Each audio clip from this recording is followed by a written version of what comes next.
Media Trust Limited, publishers of Daily Trust, our leading newspaper in Nigeria, is launching membership portal to sustain connection with loyal readers and consumers of its contents.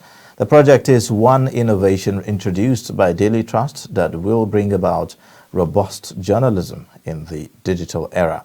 The formal launch is coming up on Thursday afternoon in Abuja. We have in the studio Editor-in-Chief of Daily Trust newspaper, Malam Naziru Mikailu, to discuss the membership project. Good morning, and it's good to have you join us. Yeah, good morning. Tell us about this initiative. I haven't heard much about this in certain quarters. What's the idea behind this? Okay, thank you so much. I think the idea behind this membership project is largely to do with some of the changes that are taking place in the media industry globally. Because we have seen technological advancements, bringing in social media and other digital platforms.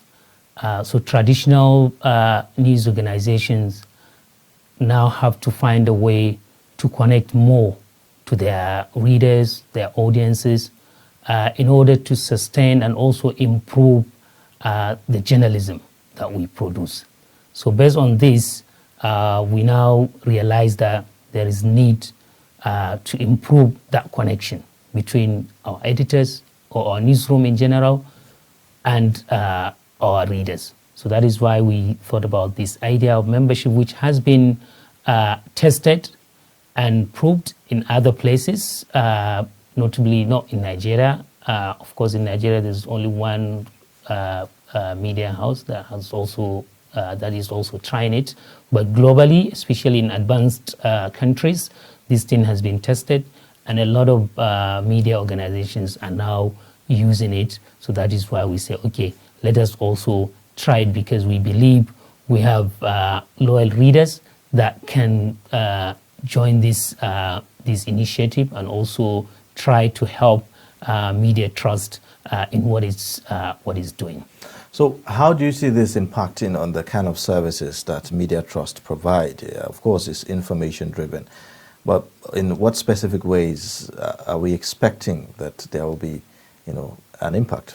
Okay, number one is the connection, improving the connection between our journalists and our readers. At the moment, the journalists usually sit in their offices and think about, well, today we should do a story about Zamfara. Tomorrow, let's do about Lagos. Let's do about Senate. Let's do about Buhari, APC, PDP. So we are the one sitting in our offices and deciding this with little input from our readers. Who are the consumers? So we put it out there for them, not really knowing whether they're actually interested in that or not. So it's more or less like one-way kind of information or communication. But even though we have some mechanism where audiences do send in their comments, for example, via text messages or via WhatsApp or letters to the editors and things like that, but that also is one way. But what the membership is now trying to do is to open our door to our readers to say, okay, you are the real stakeholders. You can also contribute in our news decision making and also in the production process. For example, some of the members, one of the benefits that the members will get, it's opportunity to be attending meetings and conferences with our journalists and with our editors. Those who happen to be in Abuja or who by any chance they find themselves in Abuja to do something, they can come in and attend our editorial meetings and contribute in the generation of ideas and even in deciding topics to cover. You can see that's number one. Number two, these same readers also have the opportunity to connect via special events that we will be organizing that are specific and also exclusive to members.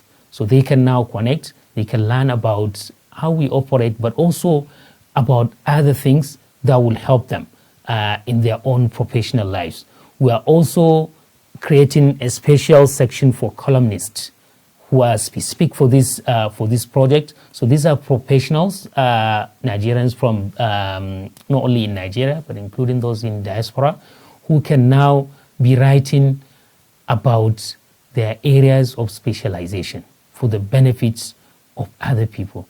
But before they write, unlike the regular columnists where maybe Bulam Abakarti or any of our columnists will now decide to say, okay, today I want to write about banditry. Tomorrow I want to write about the Naira.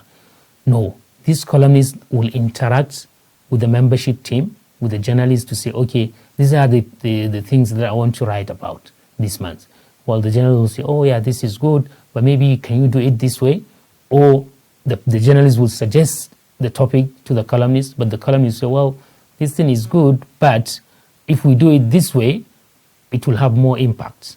So you can see, so there is that conversation and understanding. So that's another one. That is in terms of interaction. But also because there is a student aspect to it, these students will have an opportunity to go into a mentoring program. For example, we'll attach them with some of our senior and experienced journalists who will be mentoring them so that they will be able to report happenings not only around their campuses but also around their communities, so that they can grow up with that. So if culture. I get you right, this is more like going to be a kind of a people-based kind of journalism, a kind of human interest journalism that we are seeing.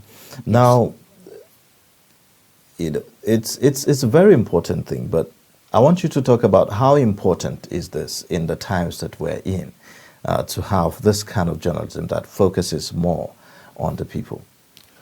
It is very important because research all over the world is showing like the interest in media or news media is kind of like going down because of the proliferation of social media and all these digital media companies that are not really trustworthy. So they are corrupting the system. People feel like the media industry is neglecting them. It's not giving them a chance. So this thing will try and address some of these concerns. So you think that there's a lack of trust between the people and the media these days? Yeah, because you can see people are saying, well, what you're reporting is not really what we are interested in, or is not really a true picture of what we are seeing on the ground sometimes, especially when people on social media are also spreading fake information.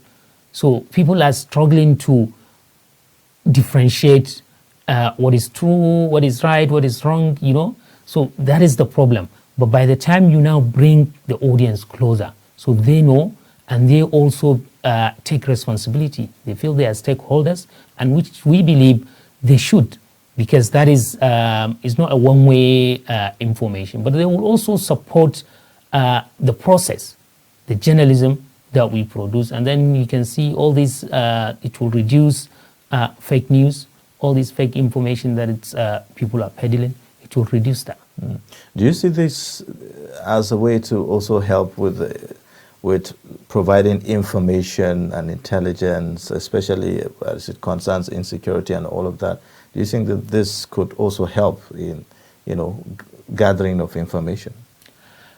Yes, not really like intelligence per se to security agencies, but in a way, obviously, the main idea why media organizations are doing reporting conflict is not really because they like the conflict or they want it to continue. No, because they want the security agencies to also know what is happening so that they take advantage of those situations, and then go and act to bring the situation to an end or under control. So that is really the thing. So I think it's along the same line, some of the information that we're going to produce, security agencies are free because it's public information. They can take some of it that they believe is useful and act. For example, there was a time when Daily Trust profiled one bandit leader who shot down an Air Force jet in Zamfara. So there were some complaints about, why are you glorifying these terrorists? We said it's not about him. We're trying, because we are yet to hear anything on that incident up to date. So, but this, we know, we were able to trace the person behind that, responsible for that. So by profiling him, in a way you are now helping the security agencies to know the area, the location, the person, and what he has been doing. You can see, so that would really help them to get information that will aid their work. So this is, I think, is in the same line. Okay, what are the criteria for people to join this, portal? Are there any specific lay-down guidelines for people participating in this? Yeah. So on the website, which is membership.dailytrust.com, there are a lot of information on that, including the frequently asked questions. And the major thing is anybody, it's free for anyone to go and join. And although there is a subscription fee, but it's not like it's pay as you can kind of like format. So there's no fixed amount. So individuals can pay as they can. And then, but the minimum is 1,000 naira per month. And then there is a monthly, and then there is a quarterly subscription that anybody can do. So when you go there, it's a very simple portal. You just put your name and your email, and then it takes you to the payment section, and then you will get your login details. So anytime you go back, you log in. So apart from that, that's for the general public, and then for students, it's free. So students are not required to pay, but they are required to fill in a form that will show that they are actually students. Yeah. So right. After that, then we send them a coupon that will allow them to log in. Okay. So what are some of the benefits? Maybe you can talk more on that. You've mentioned a few the other time. Is there any kind of reward maybe for certain people who have contributed, quite a lot in the process of this? Okay. So it's good to also understand, first of all, that the money that people will contribute is going to be used to produce the kind of journalism that the portal is launched specifically to provide. Number one is special and investigative reports, which are costly to produce. So that is why we said, so any money generated from this will be channeled into that. And then apart from that, we have what we call Career Bill. So this Career Bill is a portal about education and career, teaching people, especially young people, how they should plan their career after graduation, during school, and also what are the jobs opportunities that are out there and how do they go for them, So all this kind of information. There will also be, apart from the written articles about that, there will also be events and job fairs that we'll be organizing, and also we'll be gathering experts to give out talks about career. So for young people, so now they begin to take a very informed decision. And also we have a youth bill. The youth bill is targeting millennials and Gen Zs.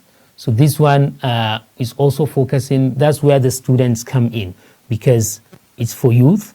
And then it's also because we have a lot of issues in our society.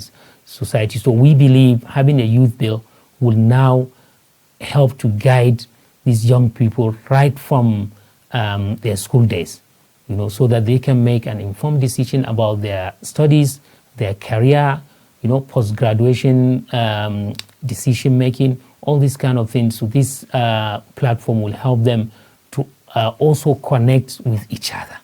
And you can see, and they also connect with professionals, because these special columnists are professionals from different parts of the field. Some of them are actually employers. So you can see, so the students and the young people have the opportunity to connect with them. So apart from learning, they will also connect with potential employers and other entrepreneurs, so they will learn a lot. Very, very interesting there. We are speaking with Naziru Mikailu, Editor-in-Chief, Daily Trust newspaper, talking to us about the new initiative of Media Trust to engage readers by, launching a new portal. Now, when is this launching going to happen for our viewers who may be checking their phones and checking the Daily Trust website right now to see whether if that is up already? Okay, yeah, so it is actually up. Because what we did was we published a statement in today's newspaper, the hard copy, and then at the same time the statement goes online as well on the Daily Trust website, but it's also on the membership website. So the membership website and the Daily Trust website are connected. So people would now, when they visit either Daily Trust website or the membership website, they will see it, and they will see one or two stories around the thing, but the actual thing is gradual, is taking place from today onward. So we will be putting all the other different aspects of the portal will be coming to force, I think, in the coming days. But at the moment it's launched and people can go and sign up, and if you're a student, there is a link that you can also go in there and provide your information, and we'll send you a code that will allow you to permanently become a member. It's very, very interesting to have this kind of arrangement, especially looking at the fact that it's not very common in Nigeria. What are some of the targeted audience that you are looking at with this initiative? So at the beginning, we're looking at our loyal readers, because we have done a research and found out that after being around for 23 years, Daily Trust has a lot of loyal readers. These readers are our stakeholders. Everything that we do, we care first about our audience before any other interest. So that is why we are going for them at the beginning, because they believe in what we do, and we believe in them. You hear sometimes when we make mistakes or we do something, you hear people calling and complaining and feeling like they own the company, which they do actually in real sense. So so we encourage that, and we are riding on that to bring them on board, to say, okay, please come. This is your initiative. We want you to take additional ownership of this by subscribing to Trust Plus, so that you continue to play a role in whatever decision that we make and in the journalism that we produce, because you believe in it. You have been with us for many years, and we want you to continue. And the next target is also the youth. That is why we're bringing Youth Bill and Career Bill to target Gen Zs and millennials. So these are the core targets. All right. Now, how can we guarantee that, or I would say, how can you guarantee that this initiative is not used as a platform for those who may desire or wish to spread falsehood and all of that, in terms of making their contributions and sending their stories? What are the things that you are putting in place to make sure that whatever you get is authentic? Okay, so introducing this membership project is not in any way going to replace or take away the normal journalistic processes that news production and publication is about. So we're going to maintain that. This is even an added layer, or something that will support the existing gatekeeping and news production processes. So we are the editors. Their role remain as editors. They will be the one to decide at the end what goes out or what is dropped. But in this case, what we are saying, our pool of reporters is now increasing. We are now increasing our pool of reporters. Apart from the so-called Daily Trust reporters, now all our audiences and members of Trust Plus are also part of our news gathering processes. So that's what we are saying. So what are some of the benefits that the Media Trust aims to get, from this? Is it in cash? Is it, what form? Or what are the benefits for you? So the most important benefit for us is maintaining or retaining our loyal audience. So they've been with us and they will continue to be with us. So that's number one. And we are also going to hoping to target the young ones who will grow up with a different culture of news consumption. So unlike maybe myself and you, so we consume differently, but these young ones, these Gen Zs, they will grow up with a different culture, with the Instagram culture, TikTok culture, and what have you. So we are also targeting them. And then the other thing is some of the financial contributions that people will make to support the journalism that we do. So that is also another benefit. So these are the three key things that we're looking at. Okay, we know that Media Trusts, have expanded and is still expanding. We have other layers of the Media Trust Limited. We have the TV, we have the paper, and other digital platforms as well. So how can these other platforms, benefit from this new arrangement? So some of the special contents, for example, investigation and special reports, are going to be in multimedia format. So they will be available in the paper. They will also be available on digital, on TV, and also on all the other social media channels. And the key thing that we're doing, this portal, these stories are not going to be behind any paywall. So they are going to be free for everybody to access. But the other key benefits are the ones that are restricted to members. But the content that we produce, or we're going to produce, are going to be free for anyone visiting any of our platforms. So you can see this will allow the TV audience, the digital audience, the newspaper readers to access and benefit from the contents that are going to be produced. Well, thank you so much for coming and sharing this idea with us. We thank you so much. We've been speaking with Naziru Mikailu, Editor-in-Chief, Daily Trust newspaper. And Daily Trust is launching a digital platform for all its loyal readers and followers. Thank you so much for this time. Thank you. Yes.